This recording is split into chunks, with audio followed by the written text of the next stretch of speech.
Good morning, News in Motion family. Welcome back to News in Motion. Today is Wednesday, June 14th, 2023. Whether you are tuning in live here at 7:25 a.m. or if you are catching the replay, whether it's in the afternoon, a little bit more in the evening, or near the nighttime, we just want to say thank you for tuning in. Today is Workshop Wednesday. We have a short presentation for you today by none other than Miss Gail Dudley. So as you are coming into the room, whether you are tuning in through the tubes of you, through the Book of Face, or if you are a audio or podcast listener, thank you for joining the sound waves of News in Motion. How is everybody's week been so far? We're almost there to Friday. We're in the middle of the week. I can tell the weather's going to be nice today. As I see Marion Jackson, Miss Adrian coming in from YouTube. Good morning to you, Robert Holman, and good morning to you, Tracy Newmy. As y'all are coming into the room, be sure to like this video. Be sure to share this with a couple of friends. Have your pen and paper ready for this Wednesday workshop, and let's go get some news in motion.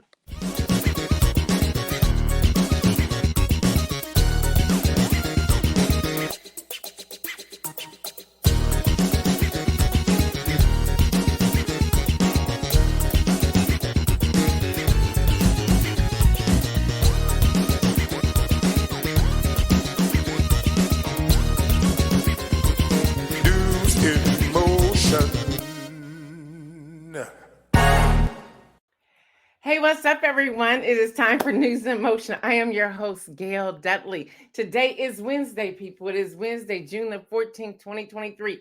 And yes, Deborah Johnson, while you're over there in the Bahamas, it is a little chilly, but I like this kind of weather. I don't even think it hit 70 yesterday. I think today is going to hit maybe 71, 72, but it's a beautiful day. I love this kind of weather.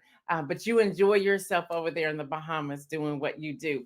Let me see who's in here this morning. I want to give some quick shout outs. I see Marion Jackson coming in from YouTube. Adrian's on YouTube. Robert Holman, good morning to you on Facebook. Tracy Newmy, what's up, sister? She's over here on Facebook. Deborah Johnson, she's in Facebook, but she's over here on Facebook, but she's in the Bahamas, as she told us. Hester Jackson, Yvonne Gardner, Jacqueline, good morning to you. Jeff Payne, good morning to you. Tracy said, no bragging. That's right. No bragging. Don't mess with us. Okay. But y'all, there's a lot going on. We want to cover a lot of news this morning. And we're also going to give you just a short presentation. And it comes from actually a post that I made on my Facebook page on yesterday. So with that being said, again, today is June the 14th, 2023. I am your host, Gail Dudley. Welcome everyone who's tuning in on Facebook, LinkedIn, or YouTube, or on our podcast platforms. There's about 1,000 plus people over here on the podcast platform. So we're real excited about all that. I see you, Stephanie Burbridge Hall, as well. Thank you for allowing me to spend a portion of your morning with you if you're catching the replay. I just want to say thank you. As we are into our celebrating men this month of June, we have a few more names we want to throw out to all of you. We gave, I think, about 25 names yesterday. So these are the names that we that have been turned in. Patrick Hensley. So we want to say good morning to you, Paul Philstein. And if I mess up any of y'all's names, just don't cuss me out. Robert Mann, Joseph Braw, Kingston Kellum, Albert Montgomery, Harold Williams. I have two Morgans here, Morgan Davis and Morgan Elsley, Elsley, Todd Dozier, Rod Kelp, Robert Holman, Lawrence, and then it had in parentheses Larry Broswell, Kevin Delaney, Cameron Palms, Torrance Pace. We also have a Terrence Hawkins, Bradley Flowers, Steve Lewis, and Kelvin Roberts. So we want to keep shouting out our men. We want to highlight them and the work that they're doing. Today, I want to specifically pull out our own Kenny Stanley, make sure you are supporting his podcast and what he's doing with Game Over. He's constantly evolving and growing in that. So we want to shout out Kenny Stanley, and make sure you tune in on Saturdays or catch the replay of Game Over right here on News in Motion, or on his personal Facebook page at 6:30 on Saturdays. Also, another shout out to the men, to the men. We have a young man, and this is a ask, and I want y'all to please, please, please help me help him. He's one of our own, and that is Isaiah Jones. Isaiah Jones did phenomenal with his classes last semester, quarter, whatever he's on, through Columbus State. And he wants to continue that work, and he wants to sign up and register by the last day, which is June the 29th. Well, he's fallen short of the funds that are needed to make that happen. So y'all know he's a freelancer. He's building his business. He's going after his passion. He's going after his heart, and I want us to help him. I want us to help him. We had a great conversation this morning in the green room. I gave him some suggestions and some ideas to help raise those funds. And yes, y'all, news in motion. Me, News in Motion, the News in Motion um, organization, we're going to help as well. But I also want our viewers and listeners to help him as well. So he is short $500. He is short $500. So let's help Isaiah stay in school. So Isaiah, I know I'm putting you on the spot, but please put your Cash App up, and y'all consider sewing into this young man. So Isaiah's Cash App is the $ Isaiah Jones 1916. Again, that's Cash App, the $ Isaiah Jones 1916. So you may be saying, well, I don't have Cash App. How else can I do it? Well, if you want to send a check to Making a Difference LLC, you can do that. The address is going to come up, and we'll also make sure we put it in the chat. That's the address. Put in the memo section, NIM for Isaiah Jones. Put in the memo section, N as in news, M as in motion. So News in Motion, NIM for Isaiah Jones. But you will have to send that today so he can get it. They can do the back office bookkeeping there at Making a Difference LLC. That's where you'll get your tax receipt, and then they'll turn that over to Isaiah so he can do that. So we want to help. Deborah Johnson is asking if you have Zelle. Yes, he does. So Deborah, I will email you his Zelle information. I will email you. Karen is asking for the Cash App again. So the Cash App is back on the screen. For those of you who may be listening by audio podcast, the Cash App is the $ Isaiah Jones, ISAIAH Jones 1916. So y'all, he's short $500. So some of you may say, well, what if he meets that and go over it? Well, he'll just gonna put it in a savings account for his next time, or for books, or for gas to get to class, whatever that is. Okay, Yvonne is saying she needs Zelle as well. So Isaiah, if you can grab the people who are saying they need Zelle, we will text them individually. Make sure I have y'all's text number. I believe I have yours, Yvonne. I know I have Deborah's. So we want to help send this young man back to school. We want to help do that. And thank you in advance. Again, I put, he's probably like, what is she doing? Yeah, I said what I said. I said it. So that's how we're going to help. Deborah says Isaiah is phenomenal. This is how we can help someone who is helping us every week. Absolutely, absolutely, absolutely. Thank you, Deborah, for that. All right, y'all, going on back to the news. Thank you, Marion. Marion always grabs it and puts it in the chat. Thank you so much. So y'all, looking at the news, former President Donald J. Trump appeared in the Miami federal courthouse yesterday, where he pled not guilty to 37 federal criminal charges related to classified documents found at his Mar-a-Lago estate last year. The indictment is the first that a former president has been charged with federal crimes, and marks the second time that Trump has been charged with crimes this year. Still the front runner, however, of the GOP presidential nomination. And on top of all of that, I want y'all to follow this for a moment. On top of all of that, in his caravan going back to wherever he was going. I think it was the Durrell Golf and Spa, which he now owns, I understand. He stopped at a cafe, made it a photo op. It was just what is happening. I love what Jake said on CNN, and I love what Nicole Wallace said on MSNBC as the videographer was following him, and they were like, "Stop all the shenanigans. We don't want to see any more of that." He turned it into a campaign. It was, if you ask me, it was disgusting. It was almost like celebrating your crime. And we should not be able to do that.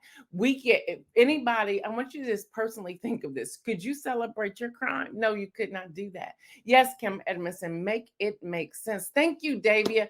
Davia says, Don, blessings, Isaiah. There you go. Boom. And I just want to thank you for that, David, for putting that out there. I just want to back up just for a moment. That's how we help our people. When this young man, we came on, I said, "Hey, Isaiah," and I can see we talk. We are both on the screen before he goes into the back room, and I said to him, I said, "Hey, what's going on?" Because you can, when you're working with somebody every day, you can tell their personality, their demeanor, what's happening, and he. Trust me, so he shared with me what was going on. I said, let's talk about this. Let's get through this. This is what we're going to do." And I told him, I challenged him. I said, "By tomorrow morning, I need to know where you are so we can get this all wrapped up." So for all of you who are responding to Isaiah, thank you, thank you, thank you, thank you, thank you. So y'all, yes, it's very sickening, Yvonne. I agree with you. So that's happening. On top of that, y'all, E. Jean Carroll can seek more damages against Donald J. Trump. And I'm using his name so we know who's being charged. The judge rules. The judge ruled that the columnist who won $5 million in damages in a sexual abuse lawsuit against Trump may amend a separate pending 2019 defamation lawsuit against the former president to seek more damages based on his post-verdict insults. So, y'all, there's a lot that's going on there. Keep following it. So many people are really worried about the Trump-appointed judge in the case that's in the state of Florida, and people are saying, like, retired judges and so forth are saying, that was her first time when she took that case and overturned it the last time. They said, so pay attention. They believe she's going to be diligent. She can also recuse herself, and then the government can also ask for a different judge. So it's going to be very interesting how this plays out. So let's just keep watching and see where everything falls. I see you, Shirley, coming in here. All right, y'all. CNN, Betsy Klein is reporting this. The White House press secretary, Karine Jean-Pierre, violated the Hatch Act for using the term MAGA from a briefing room podium. The U.S. Office of Special Counsel has determined and has sent a warning letter to her. Now, she was found in violation of the Hatch Act. I know you're right. What's the Hatch Act? Let me tell you what it is. And I'm going to read it so I don't mess it up. The Hatch Act is a federal law passed in 1939, which limits certain political activities of federal employees, as well as some state, DC, and local government employees who work in connection with federally funded programs. The law's purposes are to ensure that federal programs are administered in a nonpartisan fashion to protect federal employees from political coercion in the workplace, and to ensure that federal employees are advanced based on merit and not based on political affiliation. If you want to learn more, here's the website. Check it out. Y'all know, I believe we should read for ourselves. www.os as in Sam, C as in cat.gov. Again, that's www.os as in Sam, C as in cat.gov to read more on it. So from the podium, just to break this down a little bit, from the podium, she said MAGA. And she was talking about MAGA officials who don't believe in the rule of law. That was her direct quote.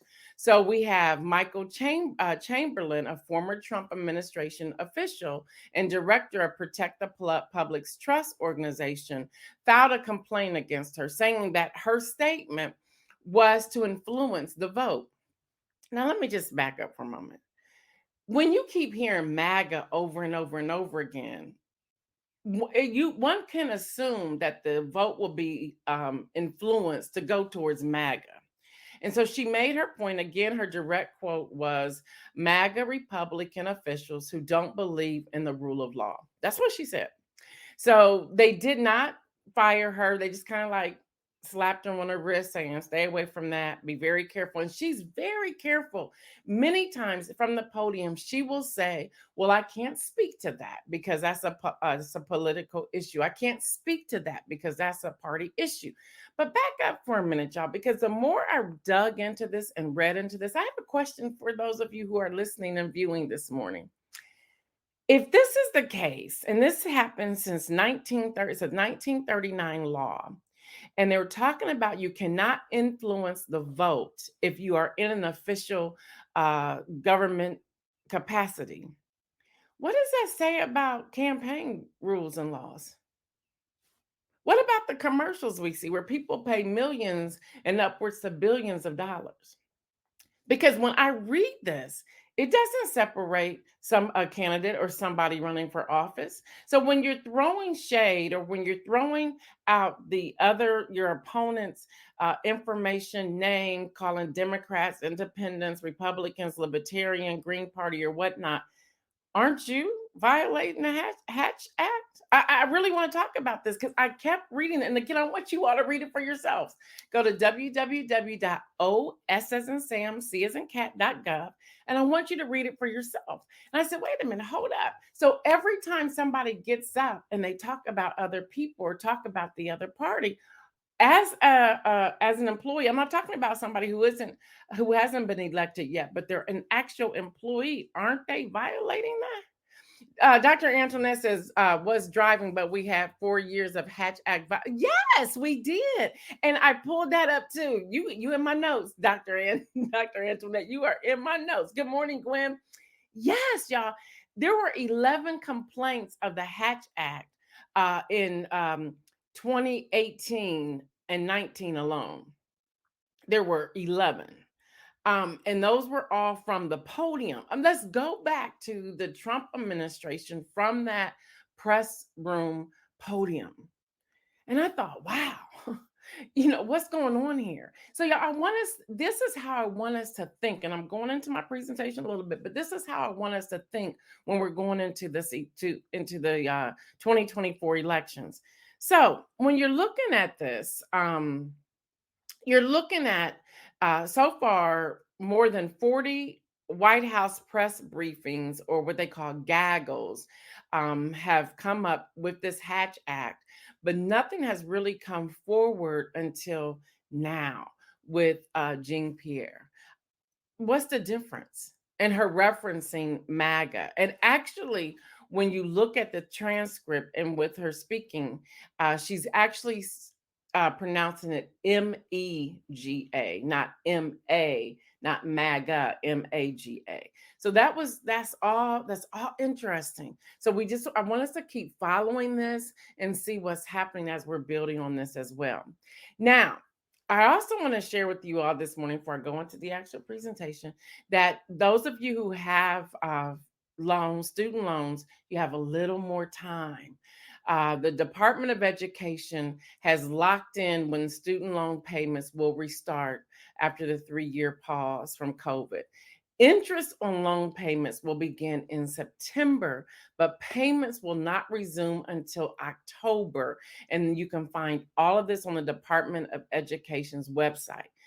Bankrate reports that the U.S. Department of Education, not only have they extended the payment pause, they're also looking at how to put people back into paying their loans.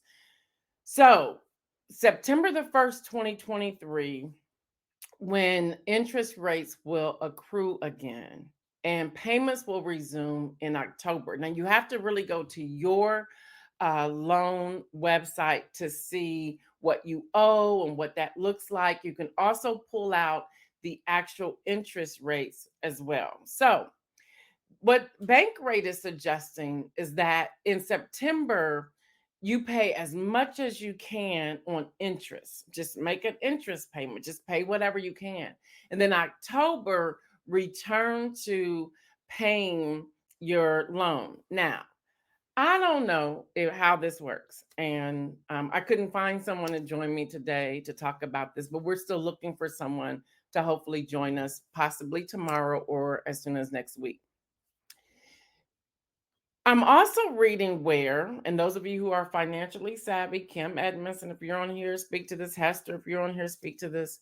That you can do your regular payment in October, and then do, even if it's a $25 additional payment, like 7 days to 10 days later. I don't know how that works. And they're saying that will help pay down the interest, and that will help pay down your initial payment. So whatever that is, but I'm asking you to seek advice and make sure you're getting the information you need. There's also other opportunities out there.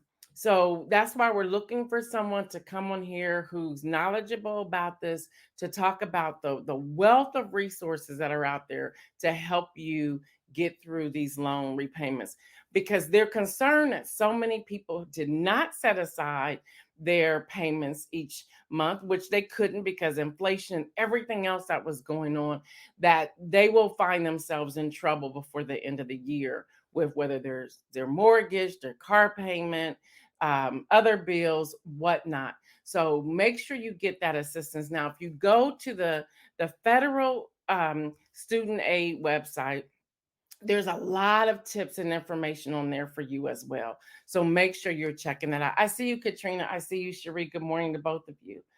And as seen on CBS News, Illinois has become the first state in the U.S. to outlaw book bans. Somebody cheer for that. The legislation was signed into law on Monday.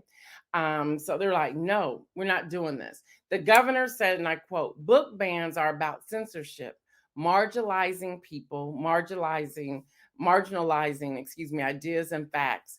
Regimes, book bans, not democracy." So it's just really, really interesting how they're starting it. They're saying, nope, we're not going to do this. Hester's saying, regarding student loan debt, I'm in mourning. America has failed us. Well, we still have at the Supreme Court. Um, I know they're hearing arguments this month. And I think we'll have the announcement in July, I believe, if I remember correctly. I'm saying this from the top of my head, so don't quote me on this. They're still looking at that $10,000 loan forgiveness. And y'all, here's another opportunity to write your representatives and talk about the fact, and you use the base of the PPP loans. A lot of people are coming out talking about that. They gave millionaires and billionaires PPP loans and then forgave the debt. They were like, you don't have to pay it back.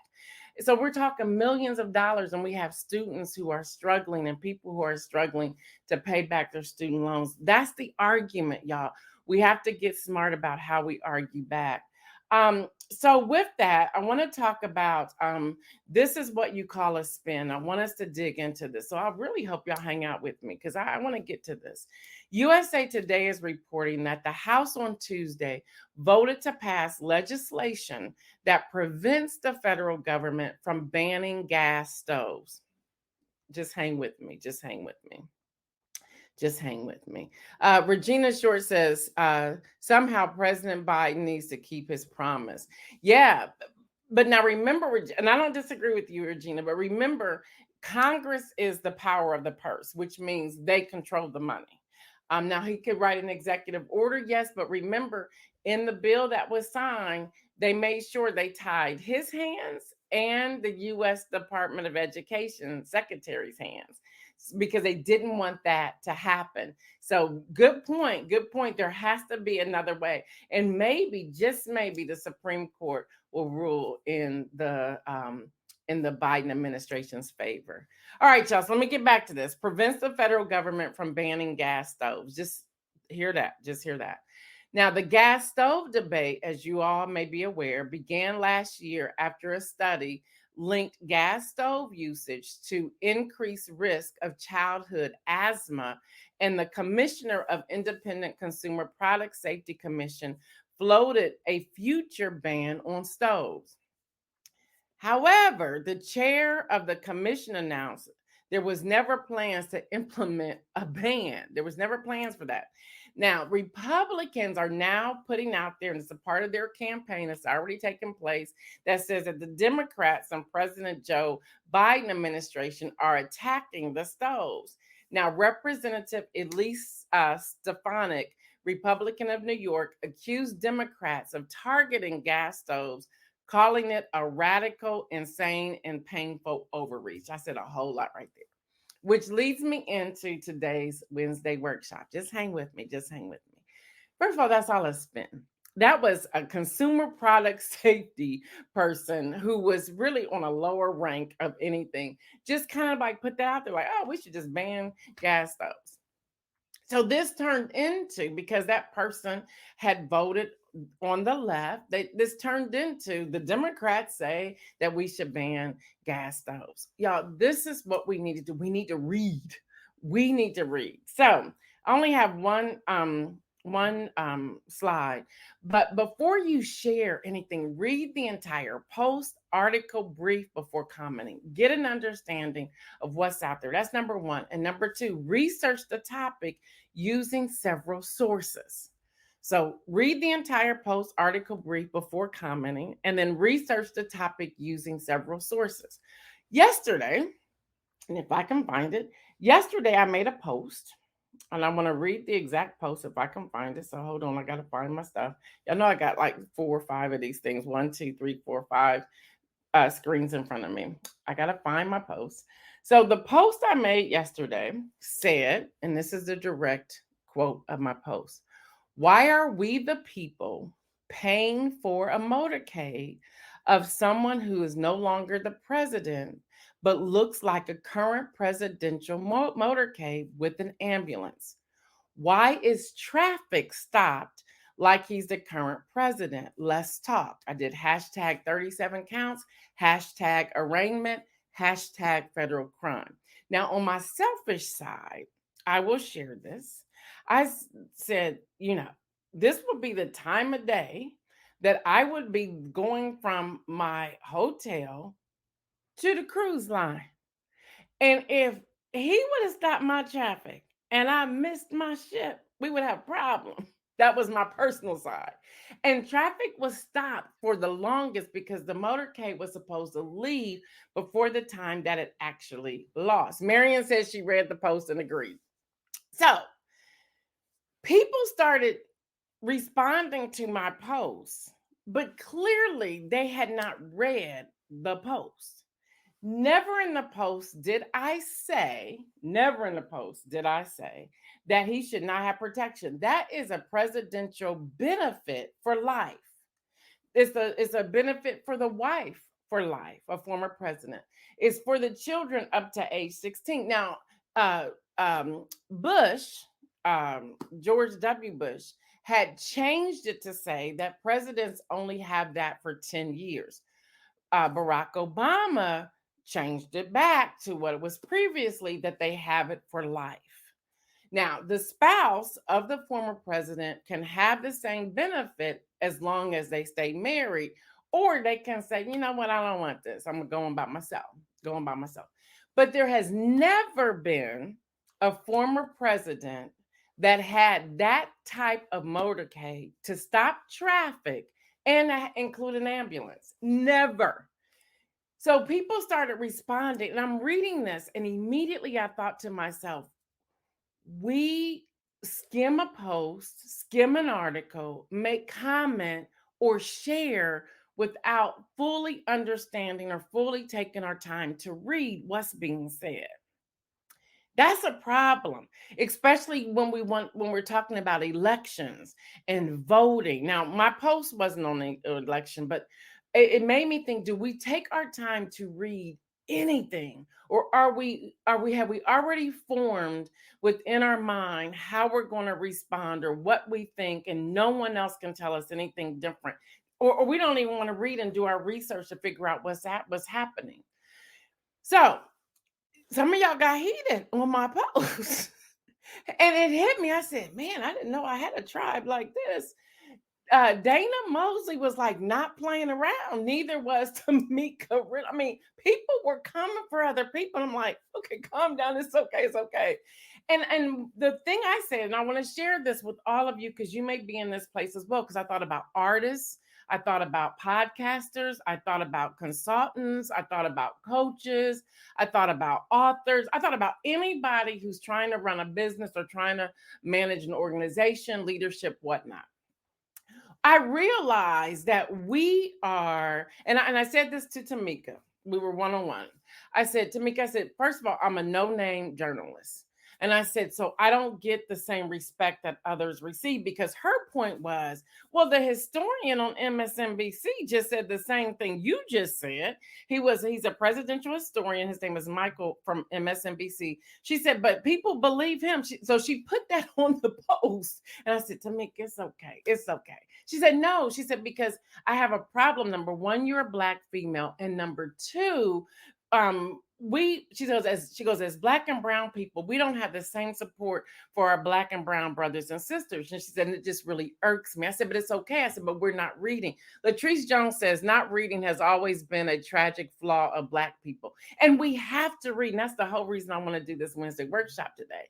We have to read. So I want to go to something that I have. That I want us to just think about. And I'm coming back to this thing of critical thinking. Thinking that is clear, accurate, knowledgeable, reflective, and fair in deciding what to do, what to believe or do. And I may not get past that line right there, but just what's clear. When we read an article, we have to look at, and I've talked about this before, what's clear here? What is this person trying to communicate? What are they saying?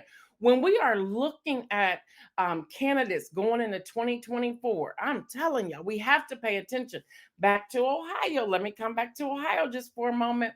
When we're looking at August the 8th on issue 1, now I'm not going to tell you how to vote, but as I said on Monday, voting yes says that you agree that 40% is a majority.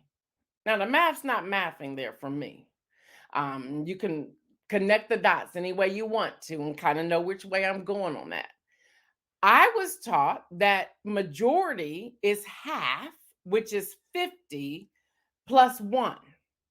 So 51%, 50 plus 1 would be the majority, not 40. So on issue 1, I'm not saying, yes, that 40% of the vote is the majority. No, which means we have to read that. I've already been in discussions with people here in the state of Ohio who saying, well, they're talking about they want to abolish slavery. They can't abolish slavery. Slavery was when? It's like it's here, it's real. This is how we're living. This is our history. This is what's going on. 40% of that still doesn't equal that. So they use that Devontae put it in there yesterday in his segment. They're using that slavery term to get people to say, oh yeah, we don't want to talk about that anymore. Into this issue. Y'all, you have to read it to understand what's there. Don't just take a spin from that. Don't just take a spin for that. What's clear about that issue? What's clear about the author writing an article or a book? What's clear about the artist that's putting what their artwork out there? What's clear about the podcaster? What's clear? What's accurate? What is the accurate information? Regina Short says there is a lack of comprehension. And that's why we take our time here on News in Motion and try to connect these dots. Everyone's not going to agree with us. That's okay. But my post yesterday said, did they read this? It was unbelievable. It was unbelievable for so many people.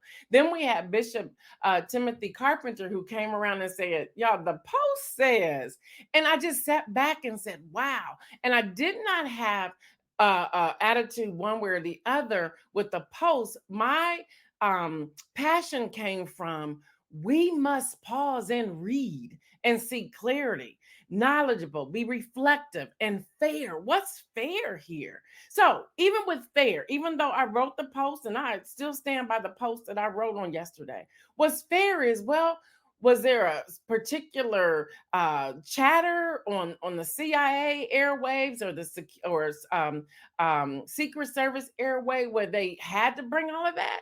They brought their own press corps with them. I mean, there was a lot that was going on there. So the press corps, nah, that shouldn't happen, because what happened when they ended up at the cafe, his own people, his aides and so forth, started putting people out the cafe because they were asking questions. There was a lot of shenanigans going on in that cafe. And what bothered me, hear me, I understand maybe PACs paid for some of that, but taxpayers' money paid for a lot of that. Taxpayer money, especially in the state of Florida, paid for stopping that traffic. Yeah, that's what happened. The construction workers couldn't work. They lost time in different areas on that highway. There was a lot that was happening there. People couldn't go into the garage, or they couldn't leave the garage because of that. You have to put everything together there. So even with that, we paid for some of that. We pay for that. And it's like, why am I paying for this? You have now been charged with a federal crime. Why am I paying for this? Now, you're innocent until proven guilty. But I read some stuff, and I don't know if I was a judge or the jury or the attorneys or whatnot, I would say you're guilty. But even beyond all of that, being fair, okay, maybe they heard some chatter, so they needed an ambulance and they needed a couple extra security. Y'all, and by the way, when reading about security, when it comes to the former presidents, they usually have 70. Now, not all at once. 70 broken up into 3 shifts and including time off for other people, whether that's days or weeks. And they rotate those 70. George Bush cut that back for even himself at home now. I mean, he's on a ranch, he's on a farm. Who's coming over there to bother him? They would see them when they come. Bill Clinton, same thing. It's like, I don't need all that. Here's a guy who was operating as if he was still the current president of the United States. We have to look into this. Kim Edmondson says that's why they need to turn the cameras off, stop all the shenanigans. I absolutely agree with you. So, y'all, critical thinker, just a few more things. Attitude, disposition, the caution, selective thinking is a part of that, self-deception and wishful thinking. And I pulled this straight from the professor's stuff. My husband's Dr. Kevin Dudley. So I was like, let me have your workbook, your stuff. I need to repeat this. Premature thinking, where we're just like, and then reasoning versus rationalizing, looking at clarity and coherence, accuracy, completeness, relevance, significance, fairness, sufficiency of evidence, validity. What does this mean? Real quick, we have to start asking questions like this. Where is this person coming from? What is the context, the social, cultural, historical, literacy, scientific, etc. Y'all, for these upcoming elections, we're going to have to pause long enough to ask some of these questions. When you read an article or you see a commercial, you need to say, okay, where's this person coming from? What's the context? Social, cultural, historical, literacy, scientific. Let's look at, are they trying to oppress people? Are they trying to marginalize people? What's happening? Are they trying to lift people up? Are there victories here, successes, or whatnot? We have to understand the context of the author and why they're writing what they're writing. Why does this person care about this? What are the goals or their agendas when it comes to the political atmosphere? What are the goals and the agendas of this person? Are they just trying to win, or are they really trying to serve the constituents and what we bring to the table? These are questions we have to ask. Looking at their vote record, what's their past vote record? I mean, it's all public knowledge once they become candidates. If they're already in an elected office, how did they vote previously? I know I keep talking about this, and I know y'all getting sick of it, but I really want to drive this home. How have they voted? Did they Did they abstain from voting? Did they vote present and understand what they mean by voting present? Really, that's a cop out when you vote present. You're saying, I'm here, I'm voting, but I'm not going to let you know which side I stand on. That's really a cop out. That's being a coward. And you need to factor that in when you're voting for people. What's the person's point of view or perspective and why? Trying to dig deep. This is critical thinking, y'all. We have to take our time and read and think critically about what's happening. What are the key concepts being used here? How is this being organized? What's the spin? Back to the gas stove. That's just a spin. That is a spin. But if you read it and if you take time, you can't just read one article, you all. You have to read three, four, five. At least go to the link and check it out. Things are out there. And you can now check. You look at a person and how they've been writing, and all of a sudden their writing changes. It's like, okay, is AI playing a part in here? What does that look like? So even going into the inspirational message, because I see the time has passed, but even going into the inspirational message, I want us to pause and think. So the inspirational message today is pause and think. I want us to pause and think about what's being said. Pause and think about, God, which direction are you taking me and why am I going in that particular direction? This morning alone, I was spending time with God and I said, God, what am I doing? Where are you leading me? How am I getting there? Let me know if I'm going too fast. Let me know if I need to slow down. Let me know if I'm not going fast enough. God, show me who I need to connect with. How do I make this conversation happen? Lord, can you put me in the front of this person, that person, or the other? God, show me. Yeah, we gotta pause and think. We got to think through this. Even when someone shares something, let me go to the source. Let me go check this out. Let me see what's really happening here. I'll go back to this, and this may be simple for some of you, but this is true for so many people. We will listen to somebody else and their opinion on someone different. And we will determine if we want to like them or not. That is so elementary, y'all. Get over it. Get over it.